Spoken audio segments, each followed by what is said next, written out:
Greetings and welcome to a Friday edition of the Shotgun Start. It is June 6th. Andy, how we doing? Brendan, I think I'm doing better than you are. It does the rocky start there. I feel fine, chipper, just lost. The voice is gone. I don't know. It's not good. That could be a precursor for bad things. You know, I've got a kid sick at home with a virus. I'm deathly afraid of catching it ahead of a big week next week. Not good. I mean, hopefully I'll be on the other side of it by next week. I think it's been glorious out. We've been sleeping with the windows open, and our neighbors had like a fire going, like the fire pit, I think was going directly into like our bedroom. I like woke up, had no voice the next day. So we'll get there. It might be a short Friday episode. Hey, it's the 2-year anniversary. Is it the 2-year anniversary of Framework Agreement? The frame is up. The work is still being done. And we're going to get there. It feels like the frame is falling down day by day.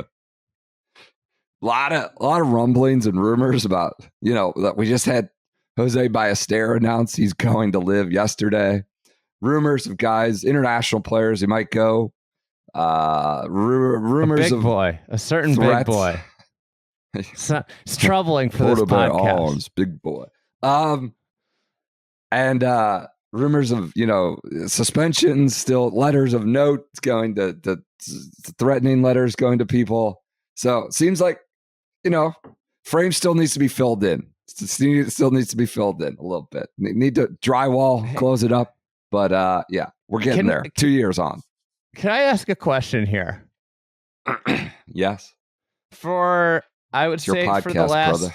Since the frame went up, we've lived in a world of the prevailing question is when this comes together, what does it look like?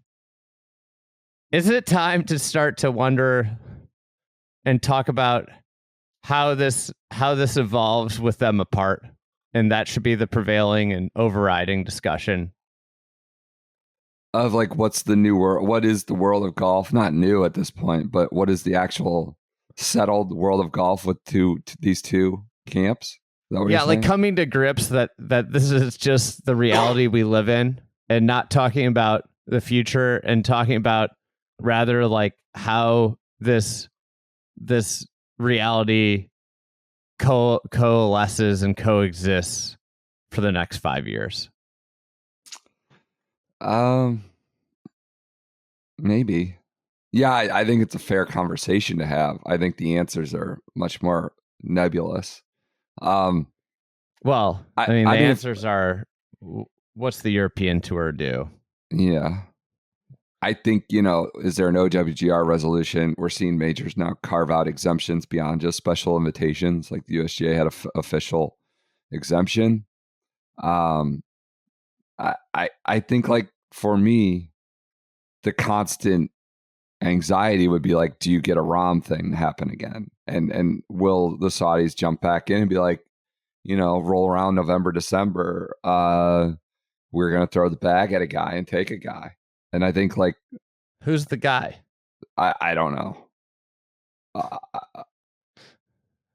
mean, that's the hard question. That doesn't exist. Tiger is not a thing anymore, right? And like, I get that there's Rory and Scotty, but does that just make the league not have 100,000 people watch it as opposed to and go to 2 million? Probably not. I guess you slowly build it. Phil had a long soliloquy about how they're getting there this week at LIV Virginia. RTJ, who apparently he's very fond of. Phil loves RTJ. This is one of his favorites. Well, he played the P Cups way back. A lot of P Cup. There's some good P Cup history there. We could do a flashback on that. So, yeah, maybe it's just more young international players and just totally like not worrying about the U.S. audience. Seems like, I don't know if you can survive that or really thrive that way. They have a lot of events in the U.S. for a reason. I think for me, if I'm a tour side, you're feeling great. You're loving it. The product's doing well. The ratings are good. There's some sense of confidence and stability. But like, so long as this exists, like, there's that possibility of the ROM move. And while it doesn't make LIV instantly viable or take their ratings to competitive levels, it still continues to weaken what you have in a significant way. And like, can you get to a point where there's like a, you know, enough of a mass of weakening, you know, that coalesces. And also like the politics of it. Like, you know, when we lose your sort of friendly president to golf and maybe to the PGA Tour, or maybe to anti-regulation, like my question was, change. Did the frame of the house get blown over in the Oval Office? Because it feels like that might have been the spot where it, you know, press releases were drafted and that's where the frame blew over.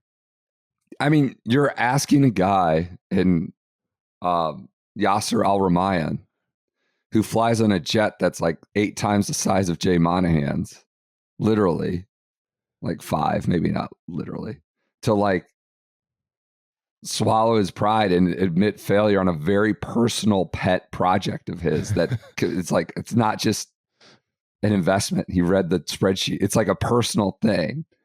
And seems like the ability to sort of relinquish control, failure, admit some sort of like weaker negotiating position is not really close. I mean, when you're talking about that also, it's like, it's not just like a quiet failure. Yeah. Like it'll be like a very public scoreboard of failure. Like, okay, let's do the back of the napkin math of how much was put into this and what we got out of this. Yeah. And that's why we have a frame. And so, you know, so the that's sort of the Oval Office stuff, right? That didn't go well. It's like, what do you mean it's only worth $500 million, which is kind of a generous valuation. I mean, that's $500 million, and the valuation is like, that's what Bryson Rahm and Koepka and 1 or 2 other guys is worth to us. That's the only thing that's of value. I mean, there's nothing else. They've done nothing on the competition side. The you know, in like, did I if we just like frame this out is like, if you were Uber and Uber starts and all the cab companies in the world like come together to be like, let's purchase Uber. Like what they're purchasing is like the product of like on-demand rides. Like a unified app that I can, like, they aren't purchasing anything. They're purchasing product, right? Yeah. In this case, there is nothing about the product that is of any value to the PGA Tour. The only thing that has value, the only thing is Jon Rahm, Bryson DeChambeau, Brooks Koepka, to a certain extent, Phil Mickelson, DJ, Cam Smith, probably DJ a little bit, but like that's and you spent 3x the amount of money to acquire those players that you're getting back. Like it's just a, you know, like if you put this on paper of like a, you know, what they do, the 5-year look backs at a deal or 10-year look backs of a free agency signing period. Yeah. It's like, this is a disaster.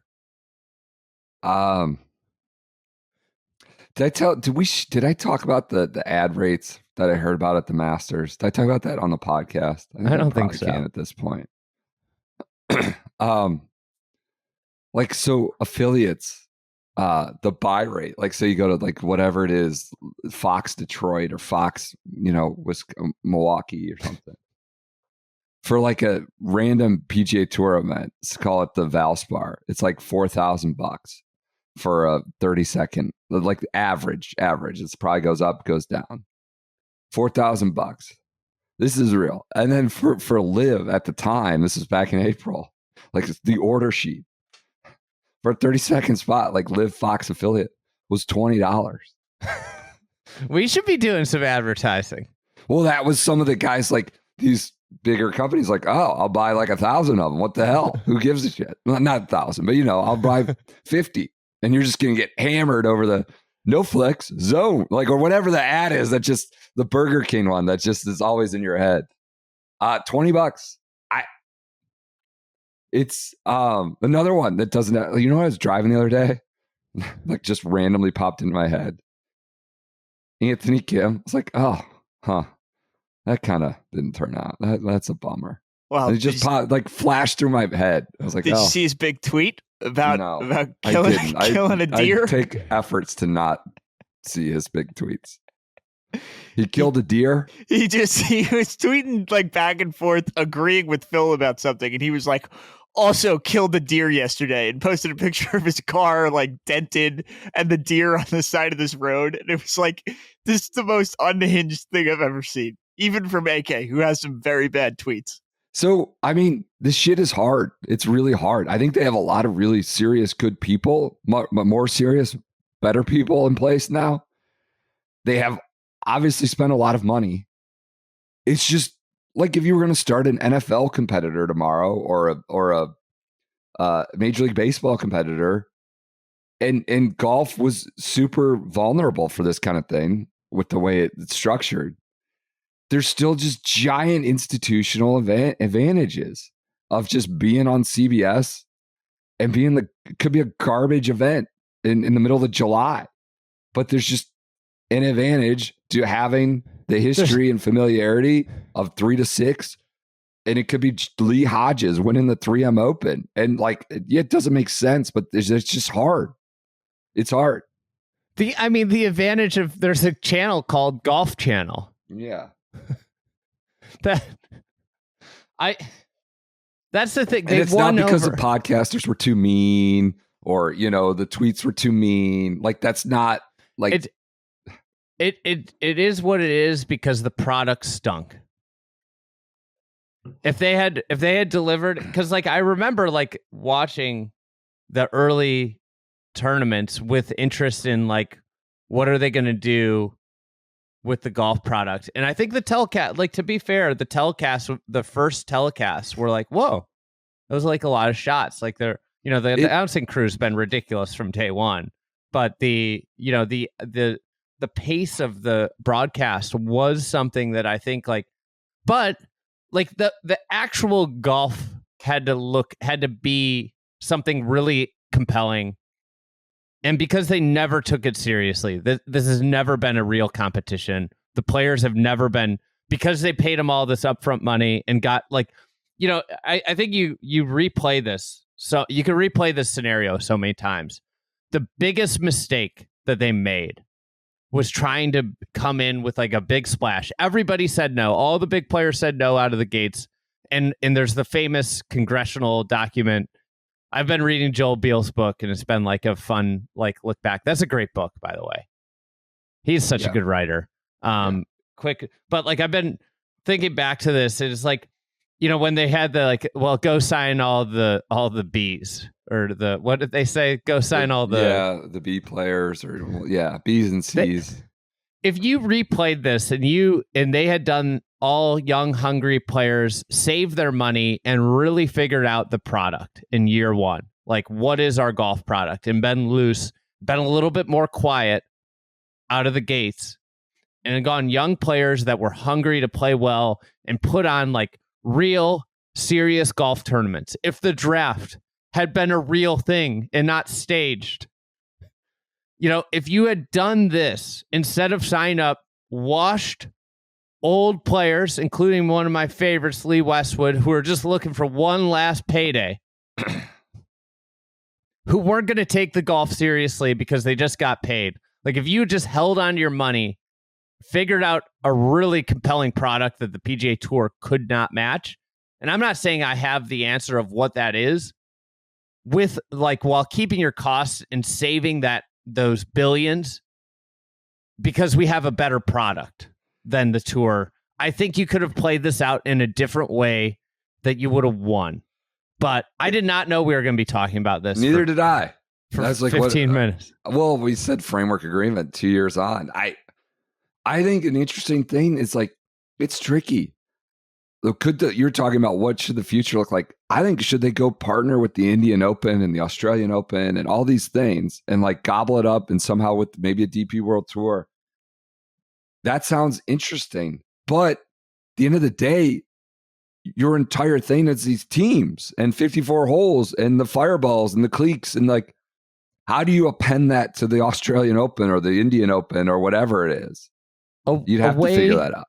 A way I think that they could immediately flip the narrative is if you just threw everything you've done from the formatting into the garbage, buy out the European Tour, and infuse a bunch of money in the World Tour concept, and have just say, you know what, we completely screwed up this formatting.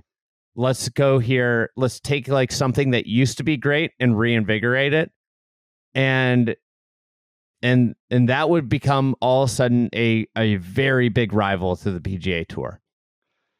I've been rereading, speaking of great books, To the Lynx Land, the Bambi. Incredible book. You talk about like European, like Seve just couldn't, like there was its own, Seve couldn't even like get on the PGA Tour, you know, whether he wanted to or not. You know, he'd show up at the Masters and win and the Open. Like the US Open and PGA were just not a thing. It's just like, maybe that can't exist anymore. Maybe we're too like there's just globalization has made it like we need one big thing, and we can't operate. You know, it has to be consolidated and maximized to the hilt for profit. But I don't know. It wasn't that long ago where you had arguably the greatest player of his generation. Just like PGA Tour golf is inaccessible in a way. So who knows? All right, here we are, 2 years on. Framework, it's moving. LIV Virginia. I think we're back to the foundation work. Yeah, it doesn't seem close. I'd be shocked if it just. I was looking at old tweets the other day, like flashback stuff, and it was like the video of Monahan in the tower at the Canadian Open. It came up, I was like, oh my god! I started cringing. I couldn't even watch. It's like, have you ever had to apologize for being a like? He's not covered himself in glory. Let's be clear. It's like somehow, there's a lot of receipts. He's coming out of the situation smelling rosy.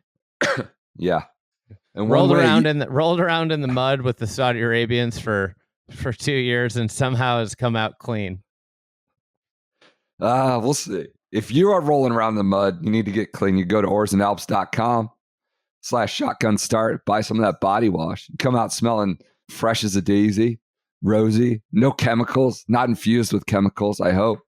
They've got it dialed in. And they're, you know, we're coming into summer. And what they tell us is men need more sun. Who knew? Man needs more sun, not red meat. They need more sun. Probably that too. You go to Oars and Alps, you need to get outside, whether you're canoeing, whether you're jogging, biking, playing golf, whatever it is you do outside. Maybe you're watching your kids' games, just being inert. You need more sun. And you can go to oarsandalps.com/shotgunstart. Load up on sun care products, skin care products. We're going to have it all dialed in next week. We got a nice little row of people at the US Open at Oakmont. We'll put our Oars and Alps down. Big row. We get all these like organic feedback. People sending us, somebody somewhere in, I think it was New Zealand or Cape Wickham or somewhere, is like, oh, you know, this is a good place because it's got Oars and Alps in the locker room. So we get all these anecdotal feedback about where Oars and Alps is across the world. You can stock it on your own medicine cabinet. You go to oarsandalps.com/shotgunstart. The promo code is shotgun15. You get 15% off. I honestly can't recommend this stuff enough. We love it. Whether it's, you know, skincare, you like the soap, the Epsom salt bar soap. That's a good one. It's great stuff. Just peruse around, but sunscreen for sure, as men need more sun, we're told. All right. US Open quickly approaches. You wanted to tier a few of the favorites. I don't know that we need to go into this too hard. We could also punt it to next week. What do you want to do? You want to jump in? You want to jump in? You want to ask questions about a few guys? Is there anybody that like a show me week? I just was curious how we fall on some of these guys. Okay. Right.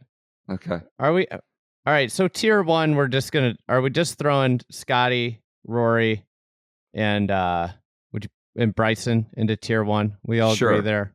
Sure. Is Scotty gotten his own tier at this point? I don't think so. Okay. I think those are just like the 3 ever-present major championships of the last 2 years. Sounds good. PJ, how was Bryson's Oakmont video? Cameron called it some sort of dystopian kind of content. I would not necessarily disagree with that. I thought it was entertaining, but it was just totally weird seeing him plot his way around. He kept on like referring to everybody's like, oh, this is good, like the final score is going to be over par, and then he would just deadpan to the camera being like, well, that's what they said about winged foot, trying to be like Tom Cruise, like, I was under par winged foot. So it was interesting. I think it's worth watching. It was kind of cool. He had Jibo out there kind of like walking the course with him, and they actually gave some actual decent strategy insight, I would say, but definitely a lot of Bryson personality, remembering 2016. He made that quip off the top where only like 4 guys finished under par, and he was like, I did not. And they show the leaderboard where he came in 15th or whatever it was. He did well though. Yeah. He was in it on the weekend. Yeah. So I think it's worth watching. I really do. I was looking at old quotes in 2016. He says, every golf course fits my game. They were asking him, I was like, how does this look? Oh, my game fits everywhere. That was 9 years ago. It's true. 10 years ago. Yeah. It's very true. Yeah.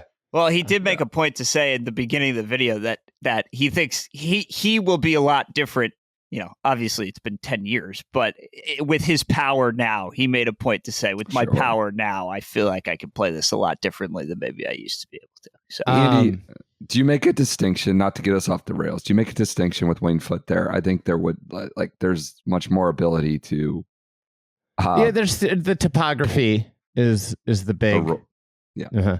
And I think we're like some of winged foot screens, like they have like wings that like corral balls. A lot of Oakmont screens kind of shed them, if that makes sense. More, but like Pinehurst balls got shed.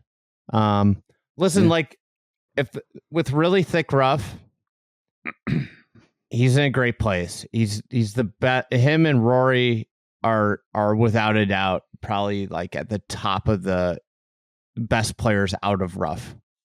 Yep. They just. So I'm gonna watch that. It's on my list of things to watch is the Bryson video. I can't believe I'm saying this. Someone joked to me last night. They said, it was like, oh, they let the influencers out at the US Open. It's like, oh. They did let the influencers out. They had the entire day. They had an entire influencer day. Yeah. The day before we were out there. They actually did. Like, it's all over TikTok. Like a lot of just random TikTok people. But are any of them also tier 1 favorites for next week? I would not say that. My guy Fat Perez isn't in it, but I'd put him in there. All right, so it's Bryson, influencer, also in tier 1. I was gonna watch something last night. I ended up watching the Stick show. I thought it was. I watched one episode. I want to watch that, and I enjoyed it. So good. Looks good. Yeah, looks like good heartwarming content. I was thinking about watching episode 2, but I opted for sleep. All right, I like that. All right, so here's my. Are they in tier 1 or out of tier 1? John Rahm. I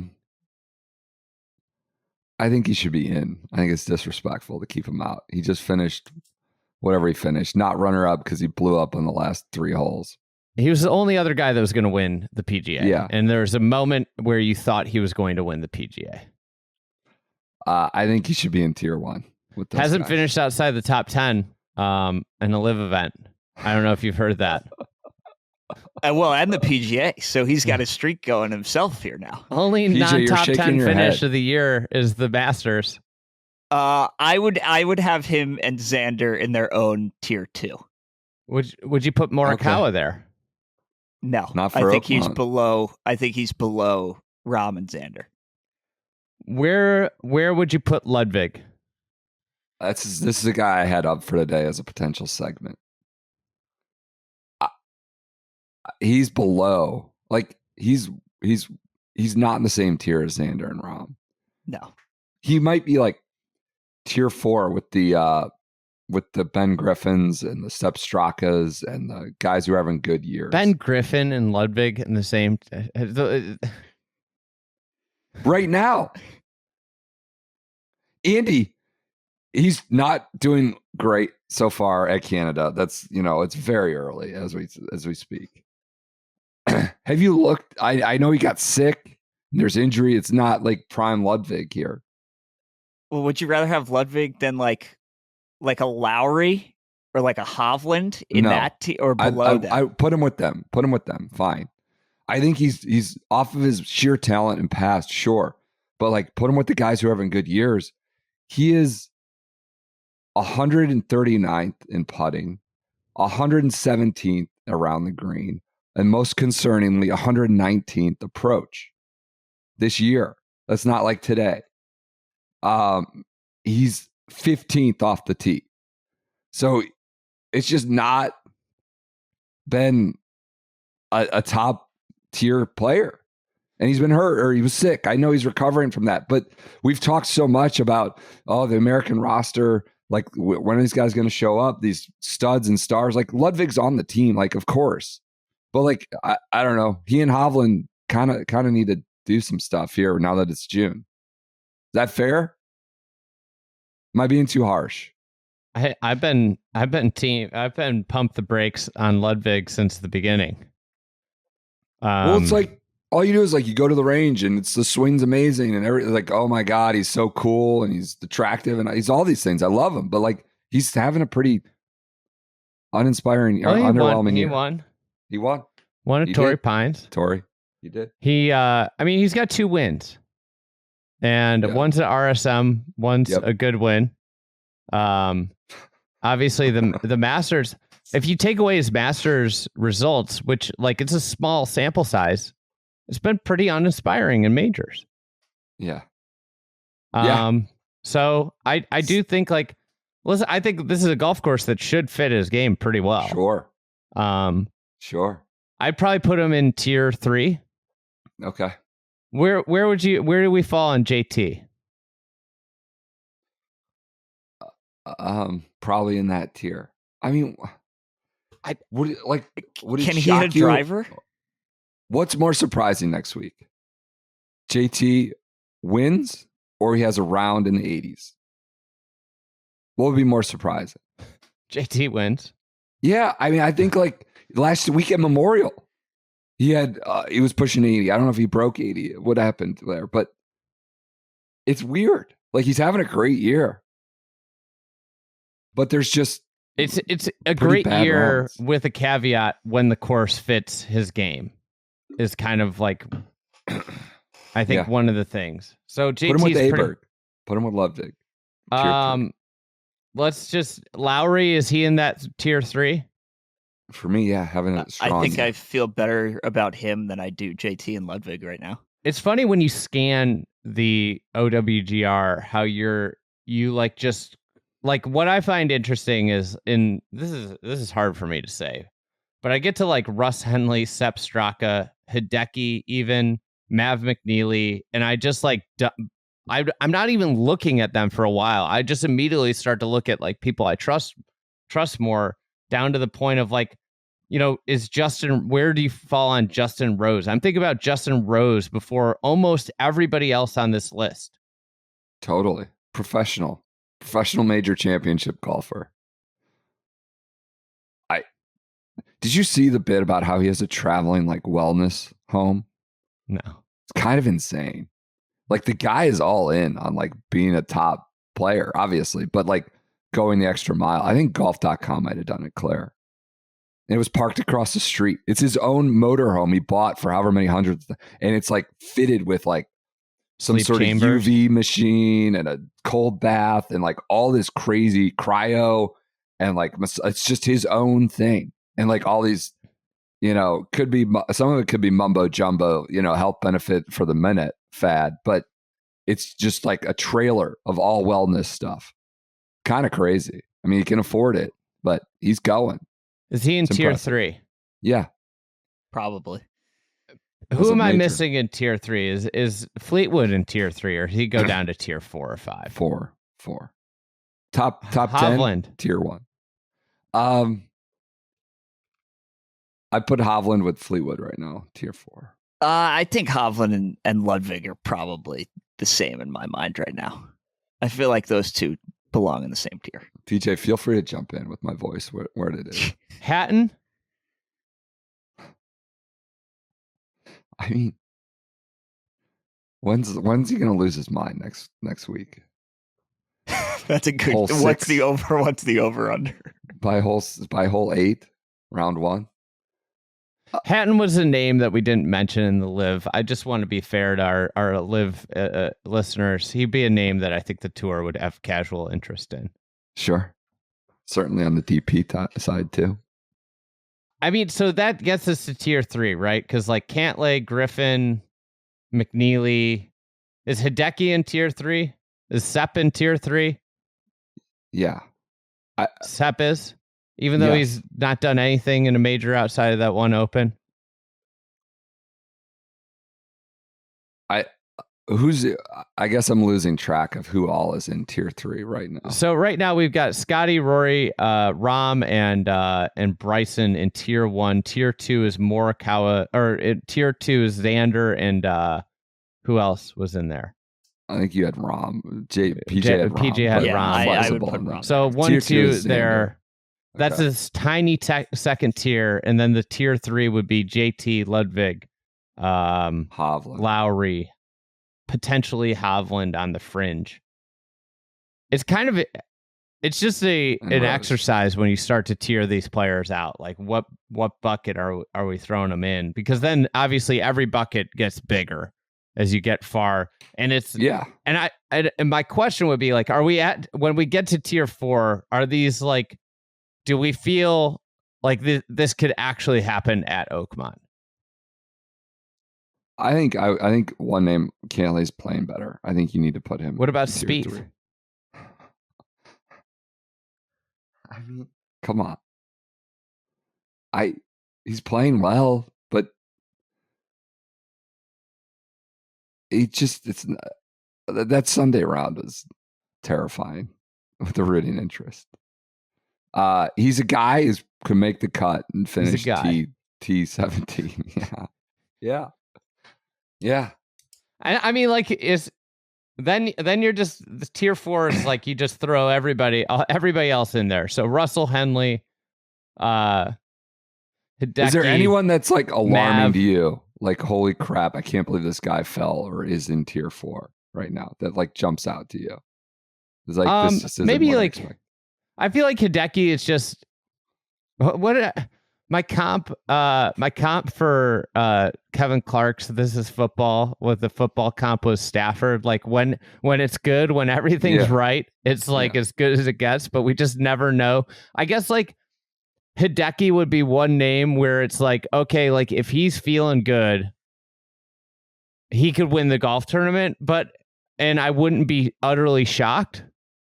But so maybe that's the case for him in tier 3, but anybody else in tier 4, honestly, I'd be shocked if they got it done. You know what's interesting to me? Now, DJ won the 2016 US Open, a tier 1 player, ultimate, top of the tier at that time. And did you recall that leaderboard? There were 3 guys who finished Lowry. There was a 3 T2s. Andrew Landry was in the mix. He was there. In the mix. Didn't finish T2. So there were 3 guys who get like the silver medal or whatever it is that they give out. I forget what color. Westy was right there, but had like an 81 on Sunday. It was Lowry, Furyk, and Scott Piercy. Scott Piercy was runner-up. Well, you know, the Furyk one makes me think about. What's that?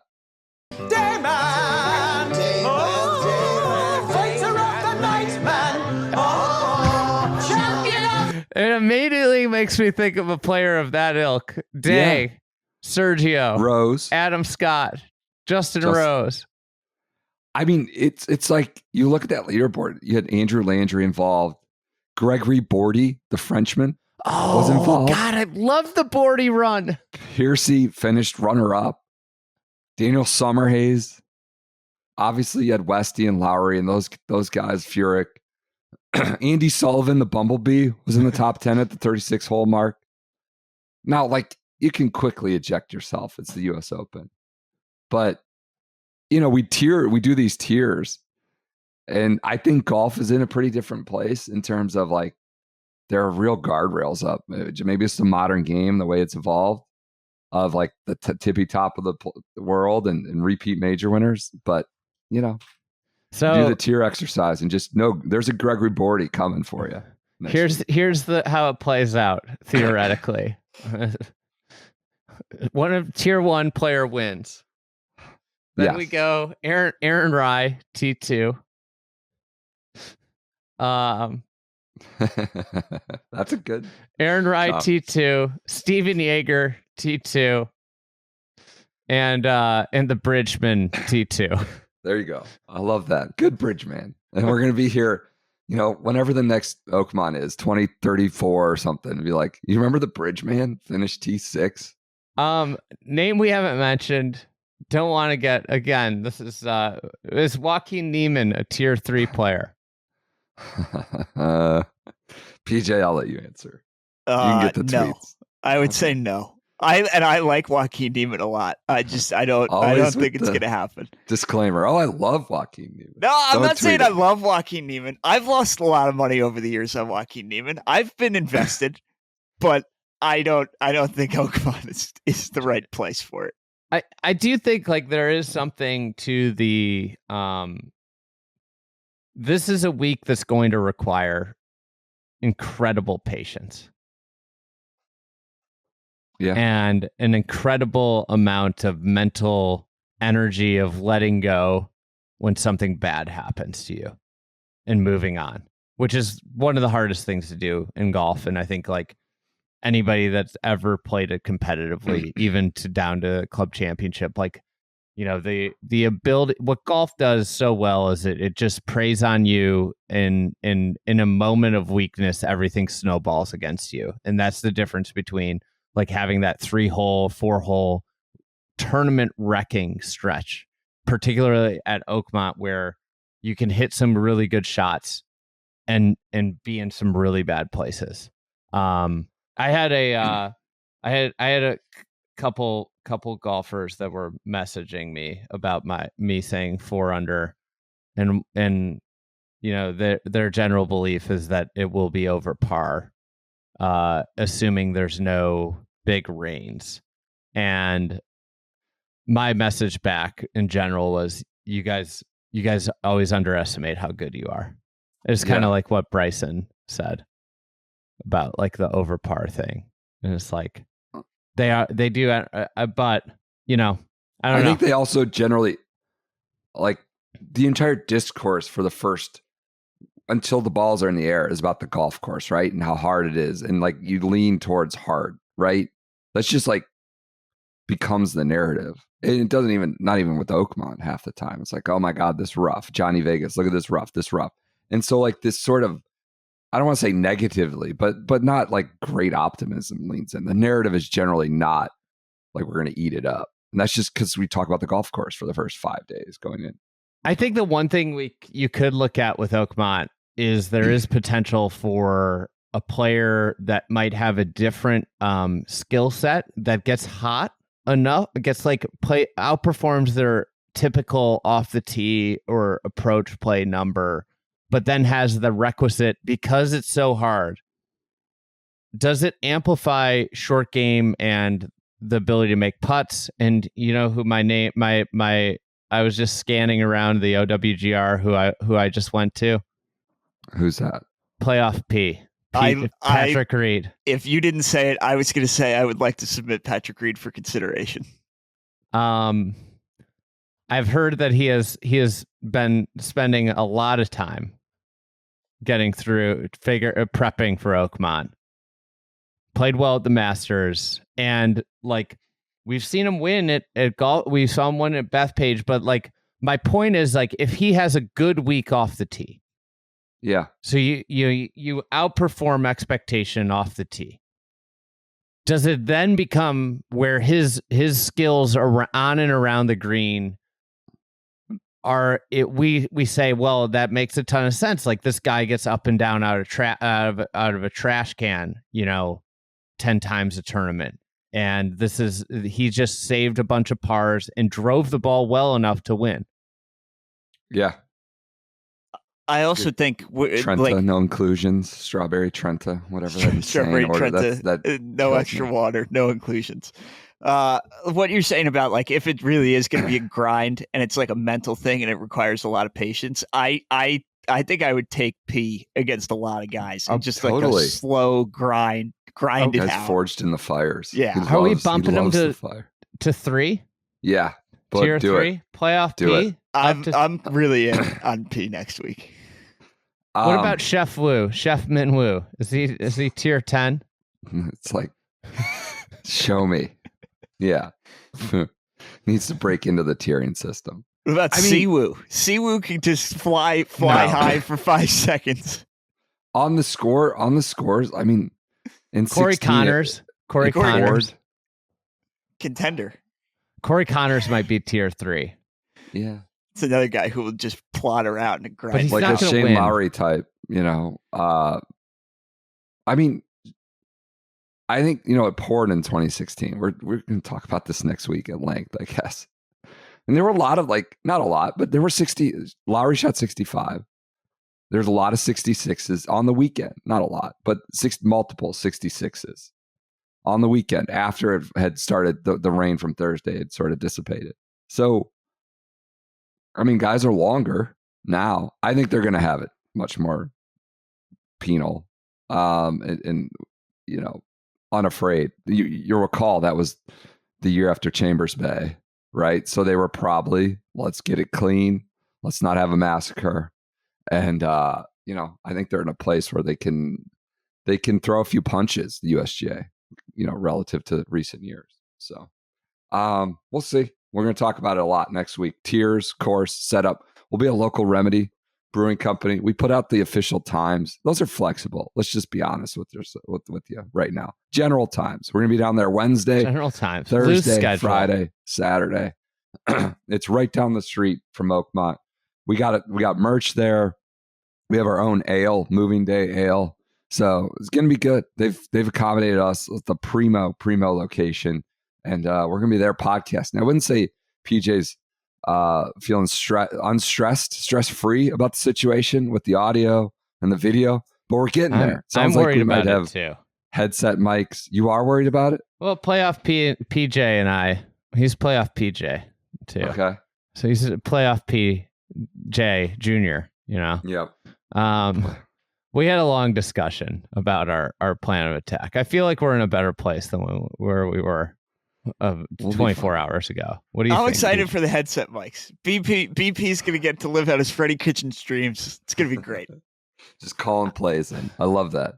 I mean, the headset mic's going home with you because you like to go back and forth, and people might complain about your audio levels. Well, it's not because of me in the past or PJ right now. It's because Brendan can't sit still. Well, you know what? We've set the bar extremely low. And if you have problems with the technical difficulties or audio quality, just understand that's what you bought into. And you can get a refund. Yeah, we'll send a refund. And at least we're not doing it in a car in Ireland. So, for God's sakes. Laying down the law. Next week, we're going to have our Oars and Alps. We're also going to have our Maui Nui. I'm bringing some of the sticks. We're going to have it locked in as a snack. Going to be hot, long days. You're going to need your protein, need your energy. We are looking after ourselves today with good, clean protein and the best chemical-free sunscreen. So go to Maui Nui. That's MAUI, like the island. Nui, NUI, venison.com/SGS. So Maui Nui is NUI, venison.com/SGS. It's the healthiest red meat you'll ever eat. 100% wild harvest and stress-free process. Delivers the highest protein to calorie ratio, which is up to 53% more than grass-fed beef. Sugar-free peppered sticks and include 10 grams of protein at just 55 calories. I got some of those I'll bring up in the car for next week. They're loaded with essential nutrients, vitamins, and healthy fats, and amazing taste. I give these to my kids who are incredibly picky. And they're down with the sticks. So the taste, they pass the taste test of even the pickiest kids. It's not a gamey taste. It's just savory and satisfying. So they've got, full cuts you could order. Get it straight from Maui. It comes frozen. They got the sticks as a snack, all sorts of stuff. But it's, the stock fluctuates based on what they get from the land over there in Maui and their process. So go to MauiNuiVenison.com/SGS to check it out. Some of our favorite cuts and products and see what they got in stock. Load up, get healthy. MauiNuiVenison.com/SGS. I used the ground to make some tacos the other night. Yeah. It was really good. Yeah. Really good. Love that. I don't have much else. I was going to jump to a quick, I guess you'd call it a flashback, just some rehash of 2016. One bit of news, Phil does say, Mickelson said, in a high likelihood, this is my last U.S. Open. So we'll have that next week. I was looking at his record. It's obviously astonishing. It's total end of an era. If so, he's played in 33 U.S. Opens. He's finished top 25 12 times, made 26 cuts, 26 to 33 at the U.S. Open, which is kind of incredible when you think about just the nature of a U.S. Open and how you can get sideways real fast and miss a cut all of a sudden. So it could be his 34th and final U.S. Open, an incredible run. His first one came in 1990. He was a low amateur, T29. So we'll see. Maybe he gets some special exemptions or wins another major. Who knows? With Phil. So that's your bit of news. We'll focus on him next week. Let's go back. Let's do a quick mini flashback. I wanted to write about this. Are we bringing Joseph in? He's going to come in here in a minute, but we're going to do 2016 real quick. I just want to read off. So obviously DJ addresses his ball at the sixth hole, right? And he takes his putter away. And the ball moves, it wobbles like half a rotation. Referee comes in, says, you're good. Westy looks at it, you're good. And they continue on. Mark Newell, I believe, was the referee. Said 18-2, changed at the start of the year, which would not have triggered an automatic penalty, saying, like, did you have intent? Did you cause the ball to move? They agreed that Johnson did not cause the ball to move. So then they keep playing. Obviously, this is pretty fresh. He says they start reviewing it on tape. Thomas Pagel was involved. Jeff Hall was involved. Start reviewing it on tape. Back then, they had a committee. You have 5 guys looking at the tape. You could have people all over the course or all over different places. All 5 have to review it, and then you're like debating it. But now they've streamlined it where Pagel just can make the call himself, like yes, no, indifferent, makes it quicker. They claim this is why they didn't get to him on 12 until 12. They said it's big property, hard to get to, turnpike. I mean, I don't know if I buy all that. It maybe played a portion in the delay, but not 6-7 holes delay. So they get to him. They let DJ know on the 12th tee that they would not make a final determination after the round. They wanted to have so DJ ridiculous. to have a chance to watch ridiculous. The video and further comment on his actions. So they left him and the other golfers on the leaderboard. Westy's there. No, he wasn't. Westy was gone on the second. He was hole. on the course, but he had left the property on the second hole when he just vomited all over his shirt. I remember it distinctly. Like, I remember I was there on 12th hole. Now John Bodenhamer went up to him.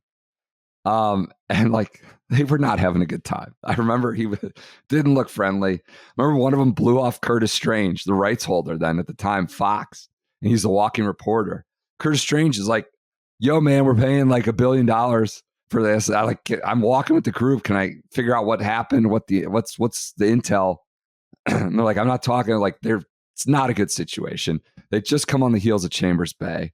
Like Oakmont's been kind of a good, clean championship. Then this blows up. 6th hole. Did it move? Did it not? They wait like an hour and a half, 2 hours, whatever it is. 12th tee. This starts going. 12th is like an awesome hole, very hard. And now you got to think about it for the next 600-yard walk down the hill there. I remember Curtis Strange like, "Hey, don't tell me anything." He was like, I couldn't get details. Bodenhamer, I remember being like right there, looked so not in a good mood, and justifiably so. So the outcry, I just wanted to go back and look at like some of the tweets and what was going on in real time. How did that search go on the tweet? It was amazing. I found some receipts. I tweeted like, and I remember this. Fans kept screaming, "What's the call, ref?" Because you have a walking official. They changed it from walking to each group to stationary. People kept screaming, "What's the call, ref? What's the call, ref?" They kept booing the USGA referees. It was just like, this was a time and place when like USGA was an easy punching bag, and like, LIV didn't exist. There wasn't an adversarial nature to golf, but there quickly became one on this day. Rory, and this just goes back to just a wonderful time in Twitter when the pros were on there like Kevin Durant would be, just letting it rip. And I'm not talking about, James Hahn. I'm talking about Rory, talking about Spieth, talking about all the top guys were just on Twitter. And I guess, USGA was an easy target at the point, and they could let it rip. So this DJ was peak big PGA Tour players really mad at the USGA. Yeah, we can get into the ins and outs of the actual ruling, but I think I just wanted to see, like, I remember it going nuts. I wanted to see what the outcry was. So the broadcast is on right now. It's on Fox. And this becomes the main story. It's like less about DJ, and DJ, I would say, hit 3 like shaky irons right after they walked up to him at 12. He did say like, "Well, nothing I can do, just play and we'll talk about it after we get in." But he did hit some shaky irons after it. Here's Rory on Twitter. Starts the day with best of luck to Shane Lowry Golf today. Bring that trophy back to all these shores and give Brendan is the best Father's Day gift of all. So that's how the day it starts. That's a nice Lowry, message. the final nice positive message. Does not tweet like that anymore. They would love to have him, but it'd be great. Understand why he doesn't. I think he might be completely off that platform these days. Next tweet that came. "This is ridiculous. No penalty whatsoever for DJ. Let the guy play without this crap in his head. Amateur hour from he added him at USGA. Amateur hour." Then he goes, next one. "This isn't right for anyone on that golf course. If it was me, I wouldn't hit another shot until this farce was rectified." It was a ridiculous situation. Stopping in the 12th fairway, not hit another shot. Imagine this like in the context of another sport. We'll figure out whether that was a 3-pointer or not at the end of the game. Yeah. We'll decide if that was a walk or a strikeout let's just keep playing. Did he hit the foul pole or was it foul? Was it? Yeah. Then we'll decide. Insane. Play the rest of the tournament without the context of whether you're being penalized or not. We'll figure it out at the end. If the great thing for the USGA, the only reason that they have escaped the situation being all-time bad was that DJ won regardless of whether he was penalized or not. I will note, they watched it on video when he got in and they penalized him. They said, actually, you did cause the ball to move. You did. And they penalized him. He won by 3. And even Westy was like freaking out. Like, I want to see it. He didn't do shit. Like, I want to see the video. He didn't do anything. Westy was in scoring, hammering away.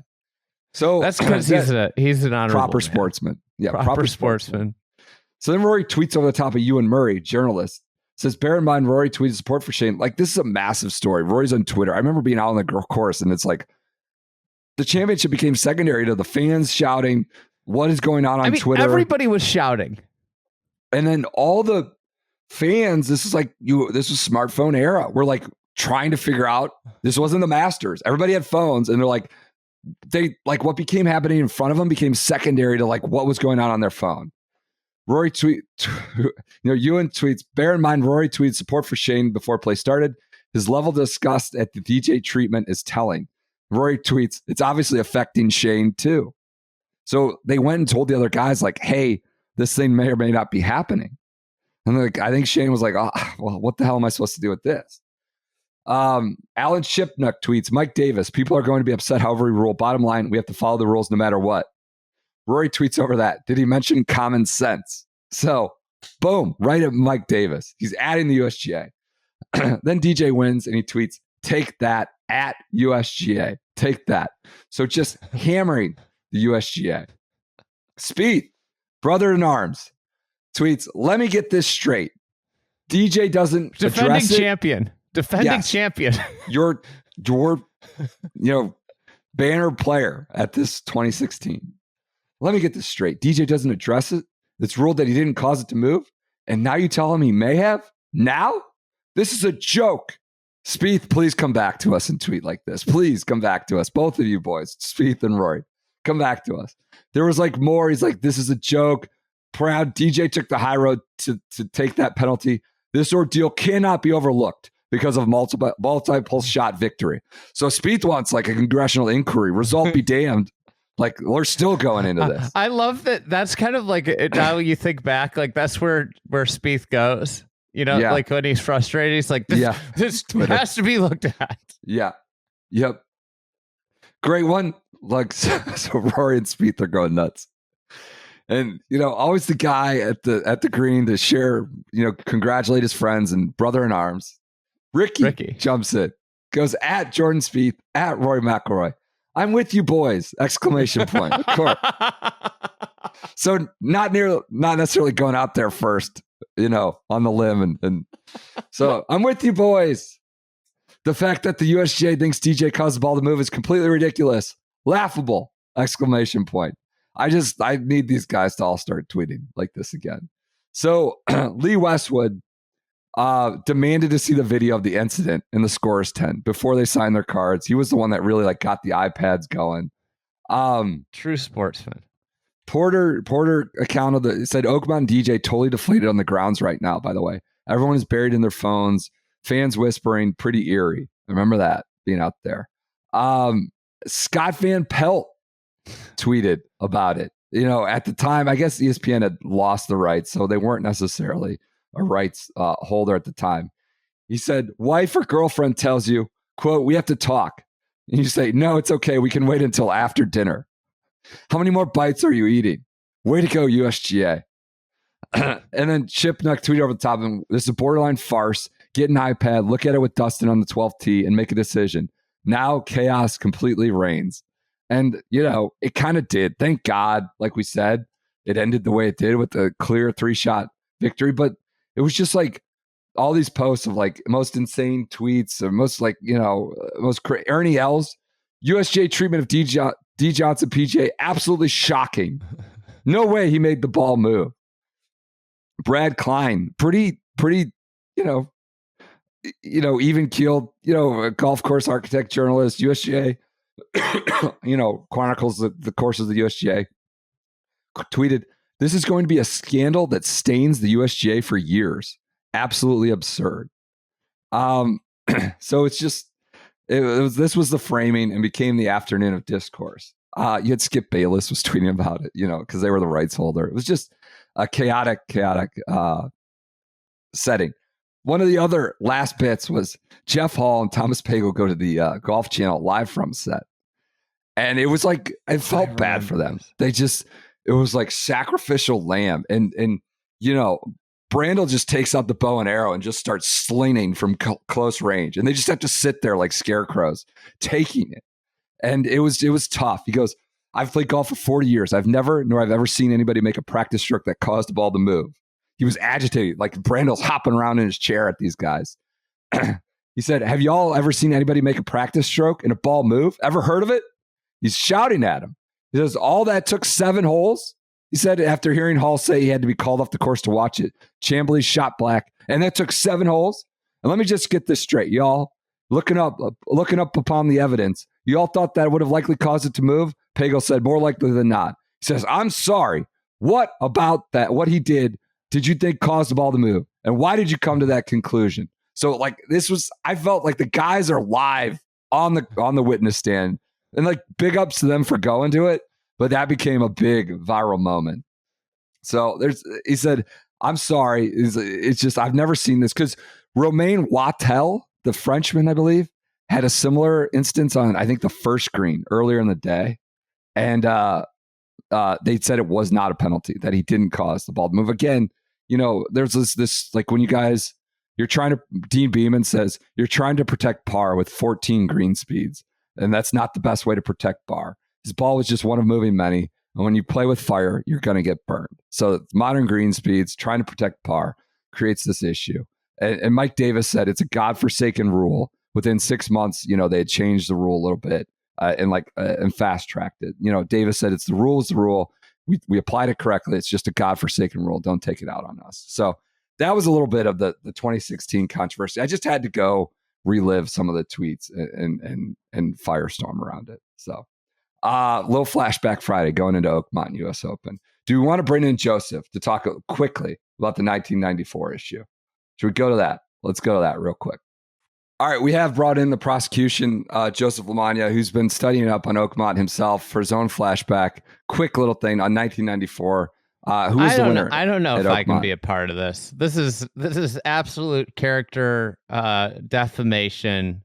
It's relitigating a moment of the past of a great honorable man, a great champion, a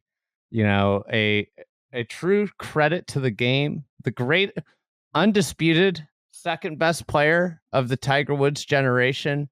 And I don't know if I could even be a part of this. And, I just am going to rehash a great article about the man, Ernie Els, that was written by Tom Callahan. All-time golf journalist. And just remind us of who we're talking about here and probably leave. Joseph sent this, alleged evidence to our. I haven't watched it. I refuse to watch it. I'll not bring this into my life and allow this to have any impact on how I think about Ernie Els. But I wanted to just bring this up. By mentioning Mandela, Ernie honored Hetty and Niels. Those were his parents, who in the time of the apartheid raised a colorblind child. Their generation didn't love Mandela like Ernie does. The previous generation wished they'd hanged him. For the last 20 years, I've been teased by colleagues for being such a sucker for Els, especially since I'm fairly well known for not falling in love with the athletes. In fact, it's documented. Johnny Bench wrote in his memoirs that he had a dream. He punched me and went to jail for it. The next time we were together on a golf course, as it happened, I told him, John, you should try dreaming of Ingrid Bergman at the top of her game. There have been two exceptions. Muhammad Ali could make me cry. He still can, and Els. Anyone who watched him with Scott at the end of the Open might understand a little now. More than any shot either of them hit, the 2012 Open Championship will be remembered for the authenticity and decency, not exactly hallmarks of golf recently. This is a great man, is this an a honorable man. Like an amicus brief on the character. This is a great sportsman. A man that put his own golf in the back seat for his child. The last years of his golf, and put him in the back seat to raise tons of money for autism. I will not stand by a character assassination. I'm leaving the podcast. I will not be a part of this.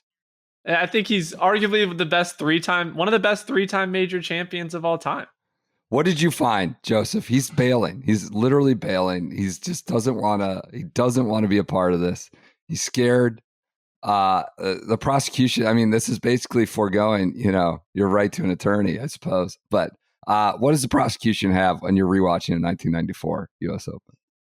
All right, I'll run through very quickly here, but I went into the 1994 US Open, was not watching that final round broadcast to investigate any potential stinky drops, any US Opens with an asterisk on them, but I did find there are two instances of disgusting drops in the 1994 US Open at Oakmont that Ernie Els went on to win in a playoff hole. The first hole pulls the shot way left into a very hairy lie, and he has like a forklift camera operation, some camera on top of a big forklift that he gets TIO relief from for the object being immovable. And at the time, even the announcers are like, I don't understand this ruling at all. The forklift is definitely movable. It's sitting on a truck. The driver is right here. He could move it anywhere he wants to. That's a direct quote from the telecast. And then Dr. Holland, who was the rules official at the time, comes on, gives the explanation that it was behind an immovable object. And immediately the telecast is like, I don't think Dr. Holland realizes that this was a movable object. In fact, it moved 15 minutes after the group came through. So Ernie ends up getting this TIO relief for an immovable object that's on wheels. Still makes bogey on the hole, so it's not like... So he had a horrible lie. Is that what you're saying? Yeah. And he got a free drop into a clean lie. Okay. Clean lie. Still makes bogey, so you know who's to say that the outcome would have been impacted, but it was interesting. The telecast, an hour later, or 30 minutes to an hour later, hey, there are some of us at ABC who are not totally comfortable with what happened earlier on the first hole. Wow. They try to reach out to David Eager, who was the head of rules and competition at the and he declined comment. I do believe afterwards the rules official admitted that it was not a clean drop, that he should not have had relief from it, and he made a mistake. So is that pretty Ernie's big asterisk? No, there's no intent or issues there, right? I mean, he's just like, what do I do? There's a big giant thing in front of me. Okay. Not Ernie's fault. Did talk to somebody who was close to the situation, and they don't think this should have been a controversy at all. They said it was interesting. Somebody was there or close to the situation. Okay. All right. Yeah. All right. Well, I don't think it is a controversy. Do we remember much about this 94 US Open other than Ernie Els won? There's no big, there's no kind of side narrative about it. Like, oh yeah, there should be. Okay. There should be. But the only other thing I wanted to bring up on 17, the drivable 4, Ernie pulls a shot well left into the trees. It used to be obviously a lot more trees at Oakmont, as will be discussed. And he gets a drop closer to the hole, 15, 20 yards closer to the hole. Wow. Perfect little lie in a ball drop, because the rule they were using that week is anything left that interfered with the grandstand's line of sight, you got a drop into this little ball drop where the rough was fine. You had a perfect little chip up. So the commentator says, area? Like a ball drop area. Okay. Yes, the commentators are pretty outraged when this happened. They say, he was going to have to deal with the trees and hit kind of a low running shot. Yeah. Now he has a perfect lie, perfect angle, and he has the easiest shot you've ever seen, is what they say on the telecast. And Jack Nicklaus is in the booth at the time. He goes, well, that's not right, is it? He's pretty indignant. This is the 71st hole, and he gets 71st hole. He wins this championship in a playoff over Lauren Roberts and Colin Montgomery, Monty, in 1994. So you're talking about the 71st hole, and he's on the precipice of losing or winning, or it ends up as a playoff. And so Nicklaus says that's not right. Maybe I mean. Again, though, like, is this Ernie doing anything? It seems like a USGA thing, right? Yeah. Okay. Yeah, it's on the USGA. And then again on 18, Ernie hits into a spot of bother well left, and the commentators say something to the effect of, I think he's going to have to play this one as it lies. So that's a big... They just created a drop area, huh? Like a giant drop, like 17... seems to be taking some of the risk out of like the risk reward of going for the green there, right? If you have this sort of benevolent little drop area, if you go so far left. And we've seen there's trees and grandstand. So like at Shinnecock, they had a drop area in some spots, but it was in like thick, like fescue and tough, a tough drop. This RNA does that too. RNA is good about like a drop area is pretty native and pretty significant. Okay. This was like you couldn't draw up a better spot, and it was closer to the hole, which is legal, but it was just bizarre. And Jack Nicklaus does say, he's like, so I could basically just hit anything left of the green and end up there if I wanted to. Well, I guess it's the same for everybody. So he was clearly bothered, but acknowledged that it wasn't necessarily Ernie's fault. It's just kind of a crazy rule that week. So did he get up and on and then just 2-putt for 4? Or what was the resolution? Did he 3? Did he make a birdie? He hit a chip shot. I want to say it was to like 8 feet. Did not make the birdie putt, but had a really good look at birdie. Okay. Interesting. Just revelations as you were looking back. You were like, oh, I think you're saying there should be an asterisk based on these 2 drops in the final round of 94. I don't think it's an asterisk. I think we have to decide between Lauren Roberts and Colin Montgomery who won that major. My God. Think about this now. like with Twitter and social media and TV, ubiquitous television coverage. Think about this drop on 71 first hole. Like, then you have to wait a day for the playoff. Like, it would be chaos. It would be like insanity. It'd be total insanity about this. The first hole is way worse than the 17th. Like, that one was a legit. They talked about it the whole time. Truly a movable object on wheels. Immovable object on wheels. It moved 15 minutes later. Rolled the crane camera or whatever. That's good. That's good. How bad was the lie? Just total jail? Okay. Bad. Okay. I think he would have made 7. All right. Oh, God. Just 30 years later, you're just throwing out, guesses. I love it. All right. I think that does it for this double Flashback Friday. Obviously, we're rolling into US Open week. We're pumped. We're going to be there at Local Remedy. Come over to Oakmont. Plum, Pennsylvania is the official, I think, city. But we'll be down there. It's going to be a great week. We're going to have lots of coverage. We got tons of stuff. Garrett did his course profile today. We got videos on YouTube. Andy's got some pods coming or already up and coming on FE. So it's going to be an awesome week. Shotgun Star will be there all week. Looking forward to it. We'll put a bow on Canada Sunday night. But I think next time we talk to you, we'll be in Pennsylvania.